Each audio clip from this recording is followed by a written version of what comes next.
Meus amados irmãos e irmãs, um bom dia. Vamos fazer uma oração para que o Senhor nos conduza na sua palavra. Pai, no nome de Jesus, estamos mais uma vez reunidos em Teu grande, santo, majestoso e poderoso nome.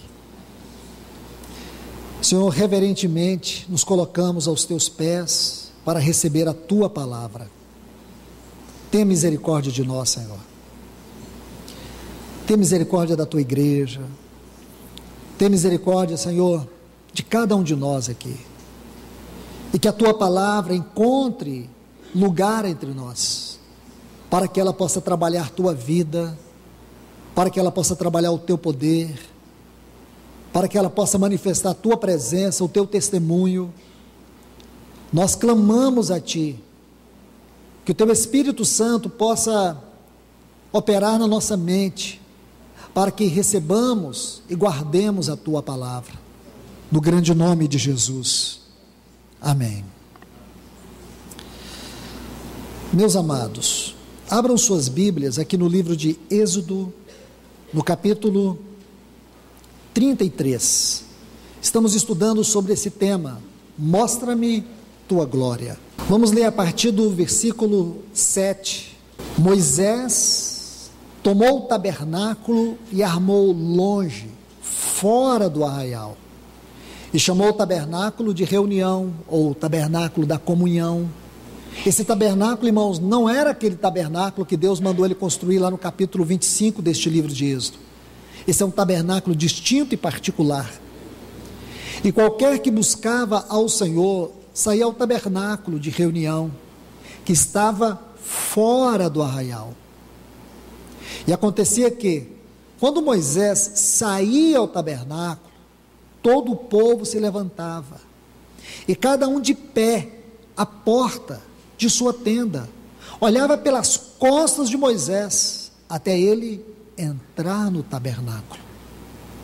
Quando Moisés entrava no tabernáculo, a coluna de nuvem, que era um testemunho da presença e da glória do Senhor, descia e se punha à porta do tabernáculo, e o Senhor falava com Moisés. E vendo todo o povo, a coluna de nuvem que estava à porta do tabernáculo, levantava-se cada um à porta de sua tenda e adorava. Falava o Senhor a Moisés face a face, como qualquer um que fala com seu amigo, e ele tornava ao arraial. Porém o jovem Josué, filho de Num, seu servidor, nunca se separava do meio do tabernáculo. Eu li esses textos aqui para que possamos entender este assunto da melhor maneira possível, até onde o Espírito Santo nos permite ver. Todos nós sabemos que o contexto deste capítulo 33 é todo o registro que está no capítulo 32, aonde o povo pede a Arão que edifique um bezerro de ouro para eles, porque eles desconfiavam que Moisés havia morrido lá no Monte Sinai. Então eles disseram assim: quanto a esse Moisés, não sabemos o que lhe aconteceu, faze-nos deuses. E Arão tomou toda a joia das mulheres e fez um bezerro de ouro para que aquele povo adorasse. E o povo estava adorando, se deleitando em alegria diante daquele bezerro.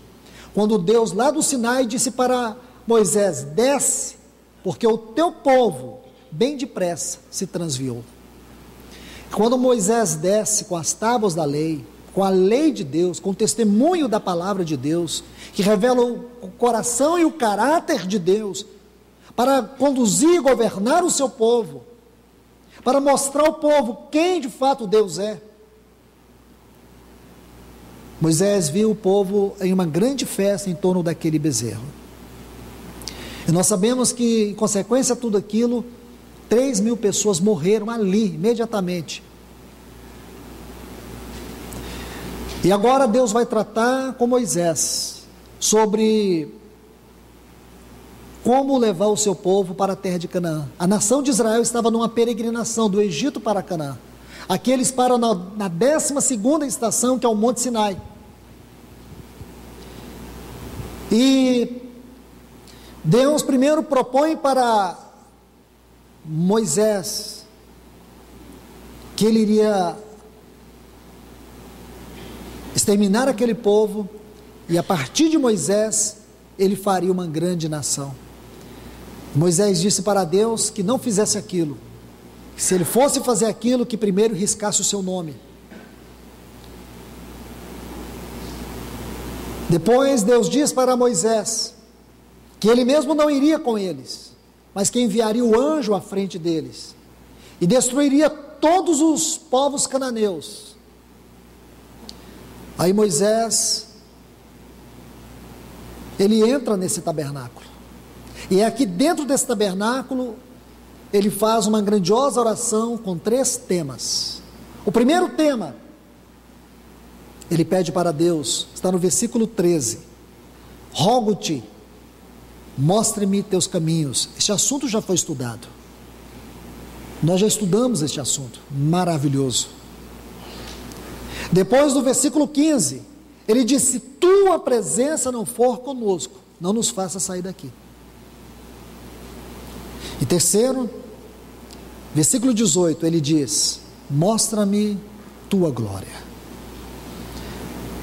Então creio que podemos ver todo o contexto de tudo aquilo que já foi falado e tudo que nós precisamos ver agora. Irmãos, por favor, olhe para esse versículo 18 aqui: rogo-te que me mostre tua glória.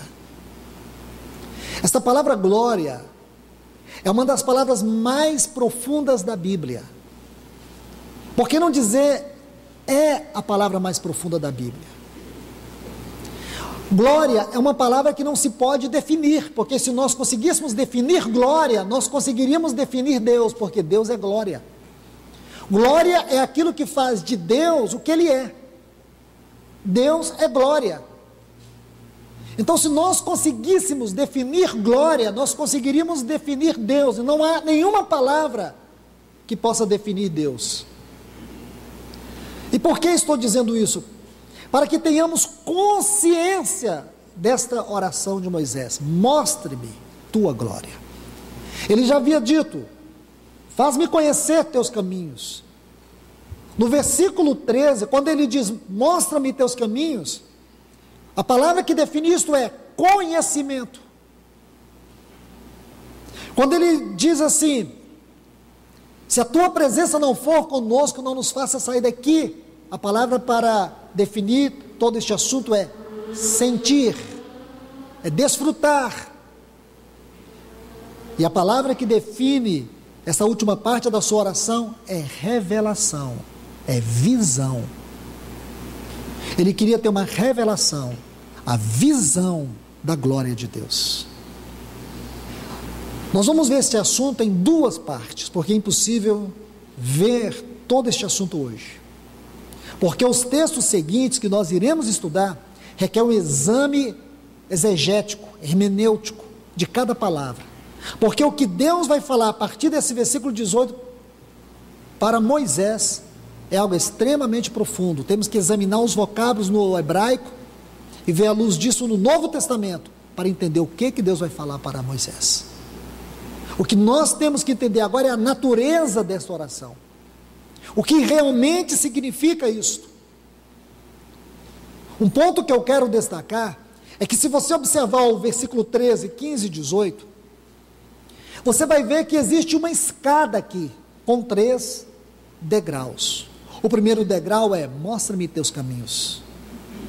Irmão, se nós não tivermos um conhecimento dos caminhos de Deus, o que são os caminhos de Deus aqui?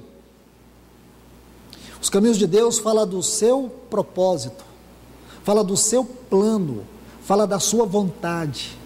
Moisés não queria conhecer o caminho até Canaã, Ele queria conhecer o caminho do trono, o caminho do governo, o caminho da mente, do coração de Deus. Ele queria conhecer o propósito de Deus. E meus irmãos, escute bem o que eu vou lhes dizer. Se nós não conhecermos o propósito de Deus, se nós vivemos a vida cristã baseada em religiosidade, se nós não crescemos em nossa experiência com Deus, de comunhão com Ele, com a Sua palavra, se nós não conhecemos o que é o propósito eterno de Deus, essa é uma pergunta que você deve fazer a si mesmo. Conheço o propósito eterno de Deus? Isso é sério, irmãos, eu vou ter que repetir isso. Se você não conhece o propósito de Deus, se você não é capaz de dizer a si mesmo, eu conheço o propósito eterno de Deus.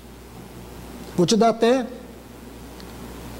alguns capítulos que podem te ajudar a ver isso. Efésios capítulo 1, não estou dizendo para você ler, estou dizendo para você estudar este capítulo 1, este capítulo 2 e este capítulo 3 da Epístola aos Efésios.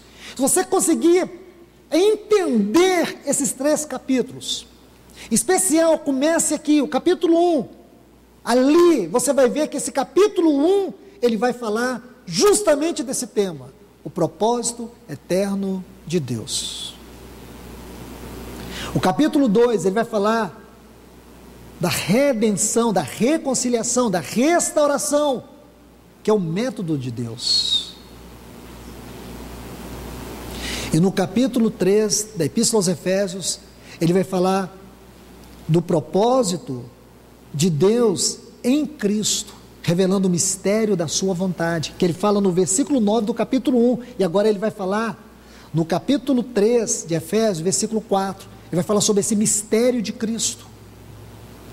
Então, meus irmãos, se vocês conseguirem estudar, pega um caderno, coloque cada frase importante ali, vai empilhando uma sobre a outra, procure entender cada uma, aí sim, você vai ter entrado num hemisfério celestial, aonde insondáveis riquezas estão lá dispensadas para nós, a nossa inteira disposição, não só para conhecer, mas para desfrutar, para orar, para adorar, para viver. Então aqui é conhecimento, porque se você não tem este conhecimento, escute bem o que eu vou te dizer, tudo que você pode falar em termos de presença de Deus ainda é superficial. Tudo que você diz de sentir da presença de Deus, de buscar a presença de Deus, de avançar no assunto da presença de Deus, ainda é superficial. Porque se nós falharmos em conhecer a Deus, conhecer os seus caminhos, conhecer o seu propósito eterno, conhecer o conselho da sua vontade, você já ouviu falar nisso? O conselho da vontade de Deus está em Efésios 1. É o conselho trinitário de Deus. Se você entender isso, irmãos, você vai conhecer Deus. Você não vai conhecer o Deus de alguém falar. Você não vai conhecer Deus de história. Você vai conhecer o Deus do trono, o Deus que governa. Você vai conhecer que este Deus, ele não apenas tem um propósito, ele em si é propósito. O Deus que tem a máxima revelação, a máxima reverência de si mesmo, por si mesmo. Esse Deus poderoso, esse Deus indissecável, e que tudo está no controle da sua vontade, e tudo converge para a glória da sua bendita pessoa, porque a glória de Deus é o ponto mais elevado daquilo que nós podemos entender de Deus mesmo. Então nunca vamos desfrutar da presença de Deus de maneira genuína, se nós não conhecermos o seu propósito. E tudo que nós buscarmos da sua presença é superficial, nunca vai te levar a uma experiência profunda, você nunca vai conseguir crescer e avançar na vida cristã. Tudo que você vai viver é em esfera de superfície, são sensações, Você nunca vai poder avançar. Você sempre vai viver perturbado, inseguro, insegura, quanto à sua fé, quanto ao que você crê. E qual é o problema? É justamente esse que eu estou lhe dizendo. Moisés não estava preso ali agora sobre a situação da nação de Israel, porque era uma situação dramática. Ele não estava preocupado com isso. Ele diz: mostra-me teu caminho. Ele não estava preocupado com o caminho para Canaã, mas o caminho de Deus. Não eram os feitos de Deus, era o caminho de Deus. Era isso que ele queria conhecer, o propósito de Deus. Aí depois ele ora pela presença de Deus. E diz: se a tua presença não for conosco, não nos faça sair daqui. Por que ele preferiria morrer no deserto do que perder a presença de Deus? Irmãos, será que nós não podemos, por alguns instantes, refletir sobre a nossa própria condição diante disto? Qual tem sido o real valor que temos dado à presença de Deus na nossa vida? E muitas vezes nós oramos assim: Senhor, manifesta a tua presença, dá-nos tua presença. Ele tem dado, irmãos. A questão é que nós queremos a presença de Deus por meio de atalhos. Nós queremos a presença de Deus para quê? Nunca vamos desfrutar a presença real de Deus sem ter um conhecimento do seu propósito. Porque se Deus fizesse isso, Deus não seria responsável, e Deus é responsável.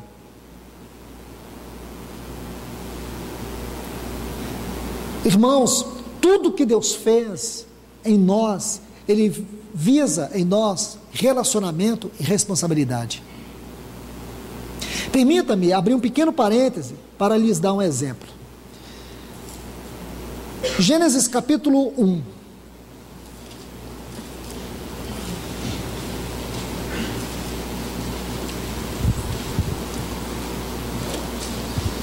Versículos 26 e 27.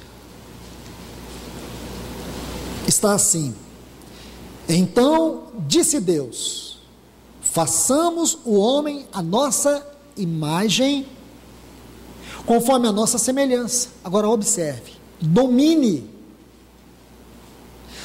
sobre os peixes do mar, sobre as aves do céu, sobre o gado, sobre toda a terra, sobre todo réptil que se mova sobre a terra.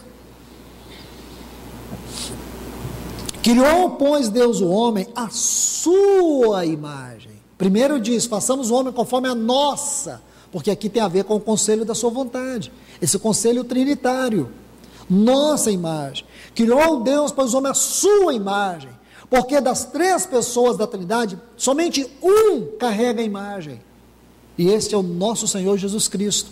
Há uma série de textos para falar sobre isso, 2 Coríntios 4:4, Hebreus capítulo 3, versículo 1, Colossenses capítulo 1, versículos 13 até o 15, especialmente o versículo 15, mas depois a gente fala sobre isso. Agora observe: criou, pois, Deus o homem à sua imagem. A imagem de Deus o criou, macho e fêmea os criou. Então, se você olha o versículo 26, diz que está assim: criou Deus o homem, façamos o homem conforme a nossa imagem. E depois tem a palavra domínio. O que é isto? Responsabilidade. Dominar. Deus criou o homem conforme a sua imagem, para que ele tenha responsabilidade. Aí depois diz: criou, pois, Deus o homem à sua imagem. Agora tem uma imagem. A imagem de Deus os criou, macho e fêmea. Para quê? Relacionamento. Para que houvesse relacionamento.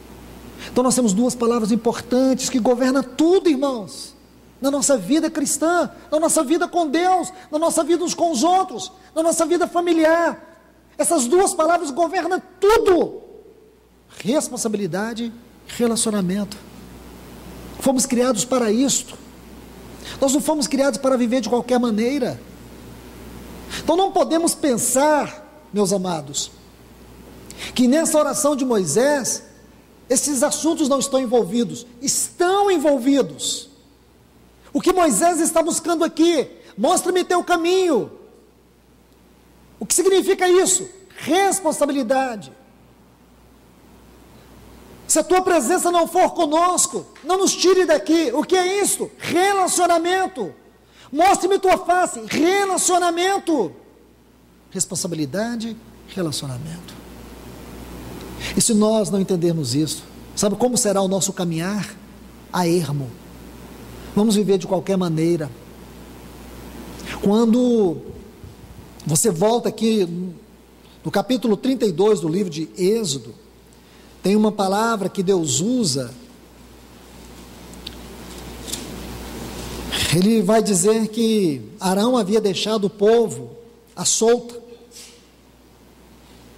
Diz que, versículo 8 do capítulo 32, no 7, ele diz assim que o povo se corrompeu. No 8 diz, depressa se desviaram do caminho. Está vendo?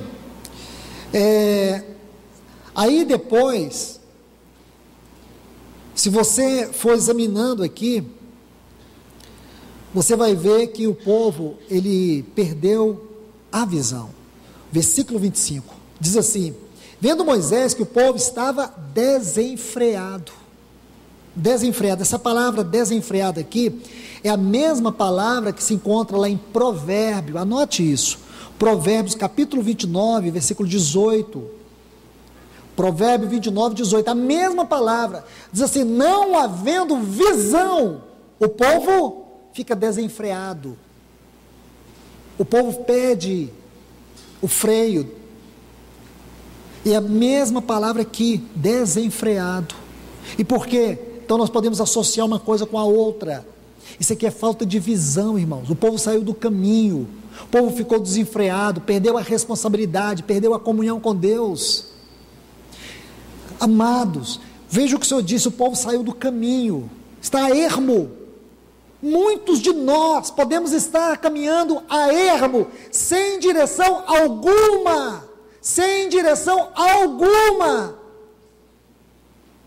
O que queremos da presença de Deus não é aquilo que transforma o nosso caráter. O que nós buscamos da presença de Deus não é para mudar a nossa vida, é para nos dar sensações. Queremos relacionar com Deus para ter sensações. Por isso que as pessoas buscam as drogas, por isso que as pessoas buscam vícios, seja na pornografia, seja no espiritismo e muitas coisas perversas desse mundo. Por que as pessoas estão atrás disso? Porque elas querem sensações. Deus não é para nós termos sensações. Deus é relacionamento eterno. A presença de Deus é uma coisa eterna na nossa vida. A comunhão com Deus é para nos governar em todo momento, porque nossa carne é fraca, ela vai desviar, ela vai sair do caminho, ela vai procurar outros deuses. Mas irmãos, se você tem essa glória, se você tem essa presença, é essa presença que vai te trazer de volta, essa presença que vai te restaurar, essa presença que vai te curar. Se você tem esse conhecimento de Deus, você pode ser distraído ou se distrair, você pode por algum momento, por alguma crise, por alguma situação, você pode se sentir enfraquecido, mas o que for revelado do conhecimento de Deus no seu coração, você não perde, e é este conhecimento que vai te trazer para trás, que vai te puxar desse poço. Por isso que é tão importante, irmãos, conhecer o Senhor. É tão importante desfrutar da sua real presença e não sensações. Porque aqui envolve duas coisas: responsabilidade e relacionamento. Então vamos avançar um pouco aqui. Então, se você passou por esses dois degraus, aí tem um terceiro. Esse terceiro degrau aqui: mostra-me tua glória. Irmãos, deixe-me adicionar mais um ponto. Eu sei que ficamos tão ansiosos para entrar mais neste capítulo, nesse restante aqui do capítulo 33, Mas antes disso, eu preciso construir com vocês uma base bíblica sólida, de verdades, de princípios. Então, deixe-me colocar mais um aqui. Então, se nós temos uma escada com 3 degraus, que envolve conhecimento, sentimento não de sensações, mas sentimento que envolve relacionamento, e visão, que é conhecer, ver, sentir e ver, mostra-me tua glória, que é visão. Nós concluímos que a vida cristã é ascensional. Irmãos, a vida cristã não é um caminho para baixo, é um caminho para o alto. Quando estudamos sobre o primeiro degrau, sobre os caminhos de Deus, nós vimos isso. A vida cristã é a vida num plano mais alto, é uma vida celestial. Ela não é uma vida caracterizada pela força da carne, é uma vida caracterizada pela vida no Espírito. É a vida no Espírito que nos ajuda a nos livrar dos desejos da carne. É ser tomado de Deus é que nos ajuda a vencer principados, potestades, dominadores e hostes espirituais da maldade. Então a vida cristã é uma vida elevada. Esse cristianismo degradado que está aí, quer que as pessoas vivam de qualquer maneira. Então as pessoas vivem de qualquer maneira sim, elas não têm compromisso com a Bíblia. E eu pergunto para você, meu irmão, você tem uma disciplina de vida e de comunhão com a Bíblia, com a palavra de Deus? Porque se você não tem uma vida de comunhão com a palavra escrita de Deus, você não tem nenhum compromisso com o falar de Deus, com a palavra governante de Deus, com a palavra, com o logos de Deus. Você é uma pessoa que tem um sério, um grave, um terrível problema espiritual. E pode ser que esse grave, terrível problema espiritual possa ser definido pela seguinte frase: você tem problema de conversão. E problema de conversão não deve ser problema na vida do cristão. O cristão não pode ter esse problema, ele pode ter outros problemas. É possível sim, porque nós não somos e não fomos ainda separados do corpo dessa carne. Nós ainda não somos esse homem 100% celestial. Um dia nós seremos.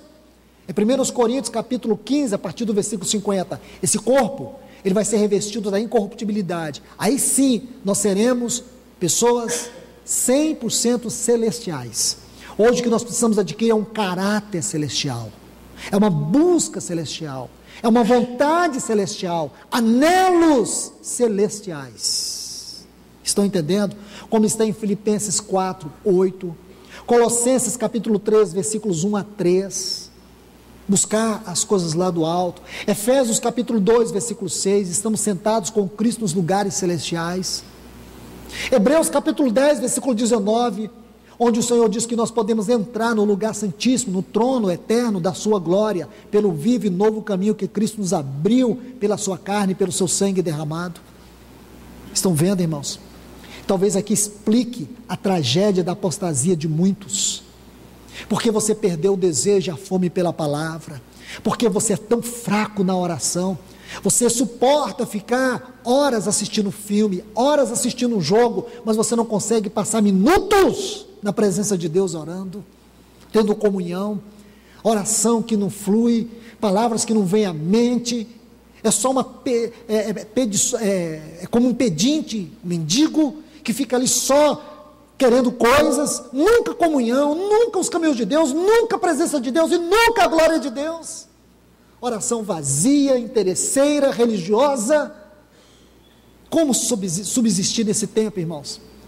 Com tamanha apostasia que tem assolado este mundo, esses 3 degraus podem nos resgatar, esses 3 degraus podem nos transformar. Esses 3 degraus são os 3 degraus que vão coroar aquele grande encontro da igreja com o Senhor Jesus. Se eu e você não buscarmos trilhar esses 3 degraus, nós perderemos aquela hora como as virgens nécias. Podemos dizer, irmãos, que esses 3 degraus é o azeite da nossa candeia. Irmãos, depois não tem como dizer nada. Depois que a porta fechar, não tem como dizer nada, tem que dizer agora. Temos que acordar agora, Temos que despertar agora, temos que levantar agora. Não adianta ficar brincando aí de dizer Maranata. Como dizer Maranata se a nossa oração não é revela-me teus caminhos? Como ficar dizendo ora vem Senhor Jesus, se não aprendemos aqui nem desfrutar realmente da sua presença? Como podemos desejar que o Senhor volte para nós, sendo que nós não desejamos a sua face, não desejamos a sua glória? Como, irmãos? Sabe o que é isso? É brincar com a vida cristã, é brincar com a coisa mais séria que Deus te deu. A coisa mais importante que Deus te deu não é só a sua vida biológica, a coisa mais importante que Deus te deu é a vida em Cristo. Porque a sua vida, a minha vida biológica, a nossa vida biológica, ela vai parar numa sepultura do cemitério, mas a vida em Cristo, nem a morte segura. Essa vida foi a vida que venceu a morte. Essa vida, ela é uma vida eterna, de desfrute eterno, de realidades eternas. Então esse assunto é muito sério, irmãos, é abrangente demais. Como eu estava dizendo, a vida cristã é ascensional, é para o alto, é uma vida para o alto, não é uma vida para a frente. Uma das razões da depressão que tem assolado a humanidade hoje é a falta de perspectiva que as pessoas têm e a insegurança da alma. Quando as pessoas começam a olhar para a frente, quando as pessoas começam a pensar no amanhã, elas se deprimem, porque vem a insegurança, vem o medo, vem as perguntas que você não consegue responder, e aí você começa a se desesperar, e inconscientemente uma doença silenciosa vai brotando nas suas emoções, no seu coração, na sua mente, nos seus afetos. É como se você fosse sendo petrificado de dentro para fora, e existem alguns degraus para baixo dessa doença, da depressão, que os especialistas dizem que até 2020, as pessoas vão consumir mais remédios para a depressão do que remédios para o coração.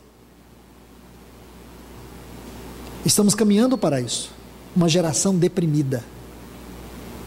E sabe qual é o problema, irmão? Simples demais. Essa palavra de hoje responde. É porque as pessoas têm a sensação que elas estão caminhando para frente. Essa é a nossa diferença, irmãos.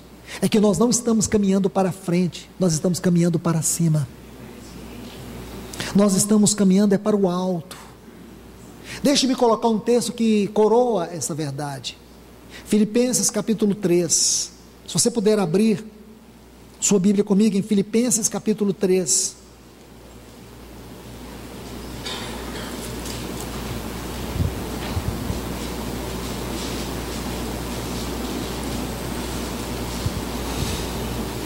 Vamos ler os versículos 13 e 14, porque o versículo 13, ele faz um contexto, embora imediato e simplificado, porém objetivo, daquilo que está no versículo 14.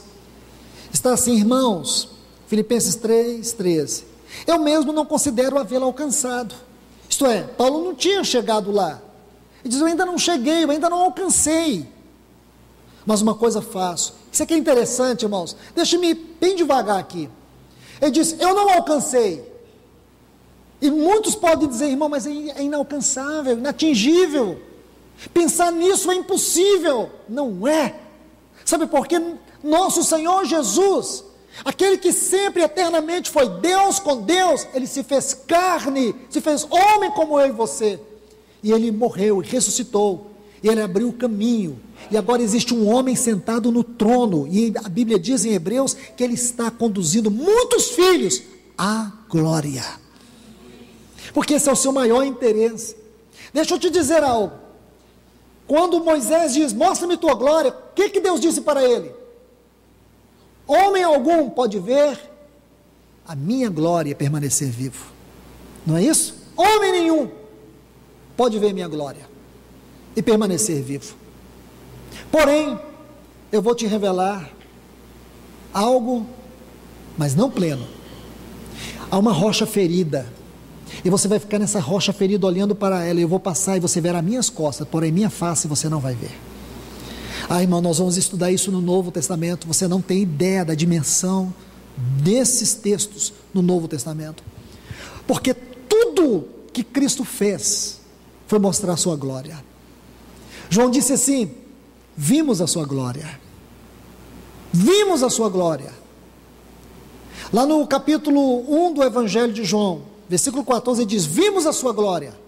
Aí no capítulo 18 ele diz assim: ninguém jamais viu a Deus. Ora, que história é essa? Vimos a sua glória e ninguém jamais viu a Deus.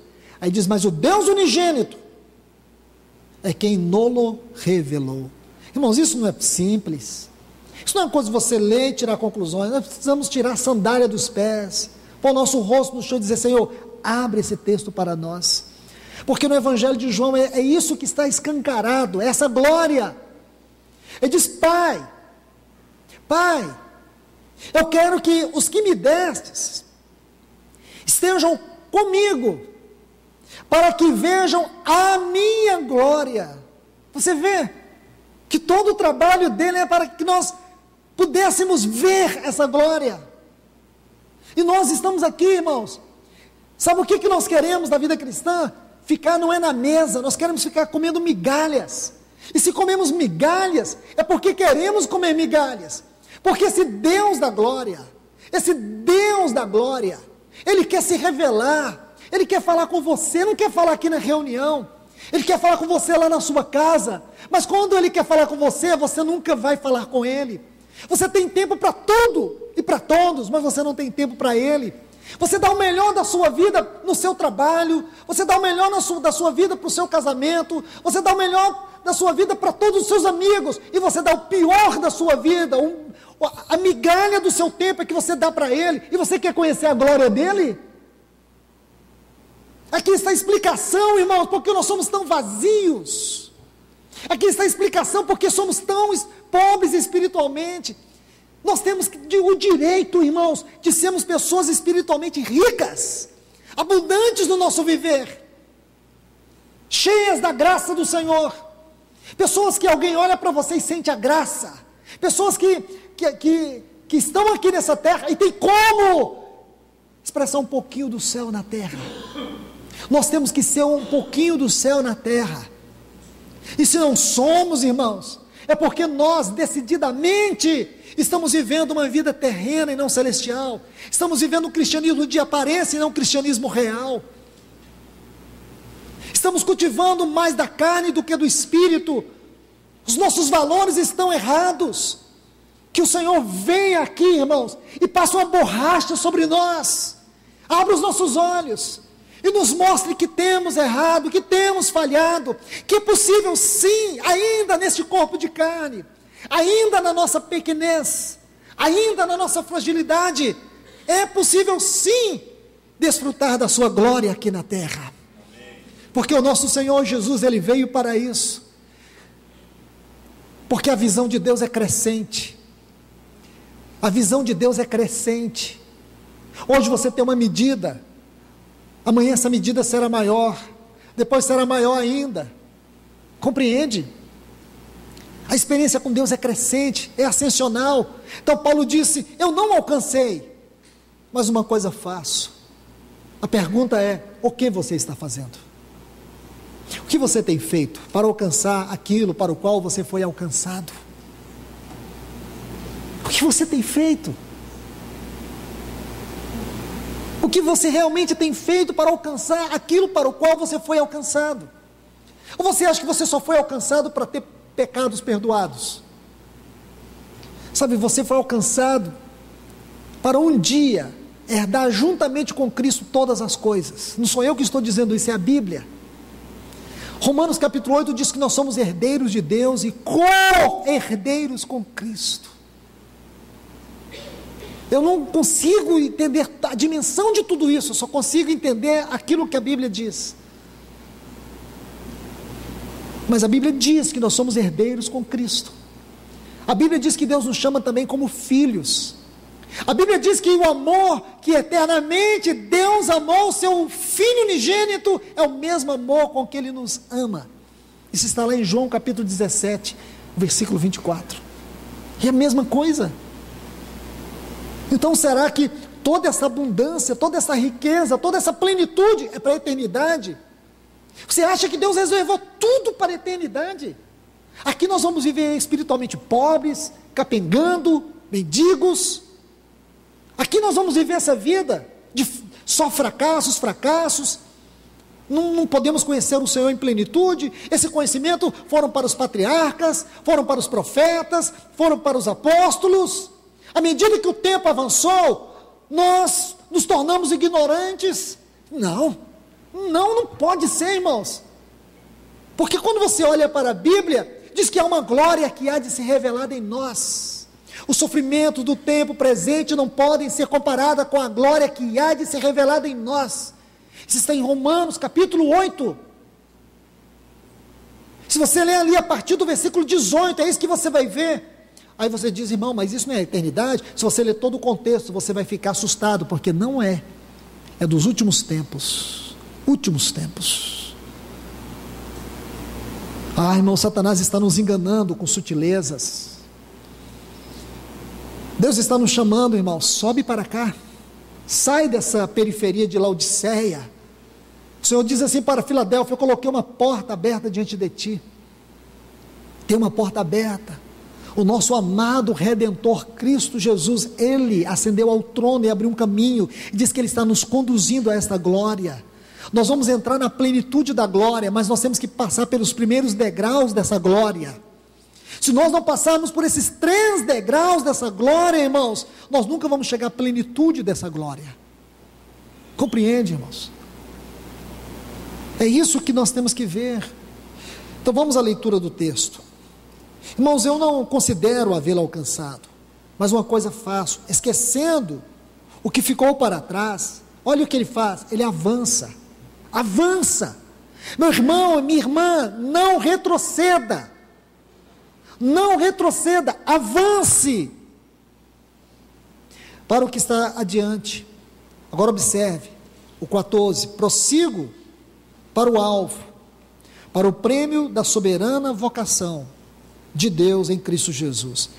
Deixe-me analisar com você essa frase, o prêmio da soberana vocação. Eu sublinhei aqui 4 versões da Bíblia sobre essa frase. Na versão atualizada, essa que eu citei, que fala do prêmio da soberana vocação, eu estou usando aqui a Reina Valera. Na Reina Valera aqui, fala do supremo, o prêmio do supremo chamado. Tradução brasileira, que é uma tradução respeitadíssima, essa frase está assim: para obter o prêmio da vocação celestial. E a Bíblia de Jerusalém está assim: o prêmio da vocação do alto. Então, meus irmãos, soberana vocação, vocação celestial, supremo chamado e vocação do alto, é tudo o que nos leva a entender esses 3 degraus. Esses 3 degraus, mostra-me teu caminho. Se a tua presença não for conosco, não nos tire daqui. A presença de Deus e a visão da glória de Deus é o nosso supremo chamado, é a nossa vocação celestial, é a nossa vocação para o alto. Se nós não entendermos isso, irmãos, então nós não entendemos nada da vida cristã. Nós vamos viver a vida cristã em torno de nós mesmos, e não em torno daquilo que é essencial, daquilo que é celestial, daquilo que é eterno. Nós simplesmente entramos na vida da igreja para que Deus resolvesse os nossos problemas. Isso é pequeno demais. Isso é reduzir Deus a um gerente de loja, que a sua única função é dar a nós o que precisamos.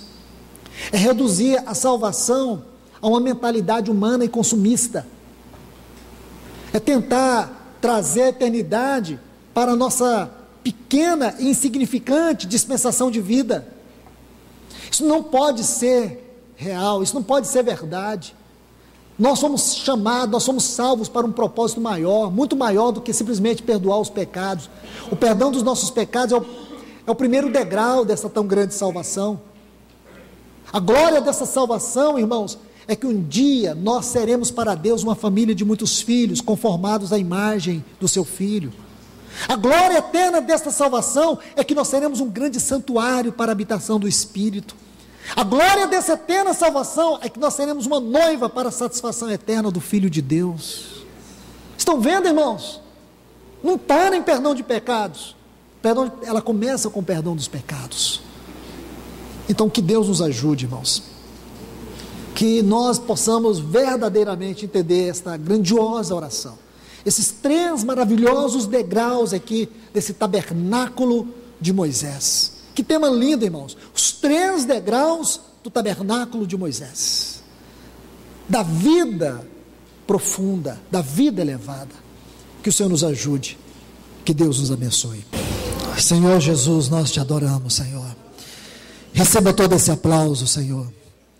Receba toda a adoração nesta manhã, Deus. Que a tua palavra venha a ser magnificada em nossos corações. A ti seja a honra, a ti seja a glória, a ti seja todo o louvor nesta manhã. Bendizemos o teu nome, Senhor. Porque nós reconhecemos o quanto nós temos sido abençoados com a tua voz. Grandioso pastor, guia-nos, conduza-nos, tira-nos desta periferia religiosa, tira-nos, Senhor, deste pântano de carnalidade que temos vivido, leva-nos, Senhor, a viver essa vida celestial na terra, que sejamos, Senhor, a expressão da tua casa na terra, o lugar onde os céus e a terra se encontram, Senhor. Nós queremos, Senhor, sentir o teu trabalho nesta manhã na nossa vida, para a glória do teu grande nome, Senhor. Nós te louvamos e te agradecemos. Amém, Senhor.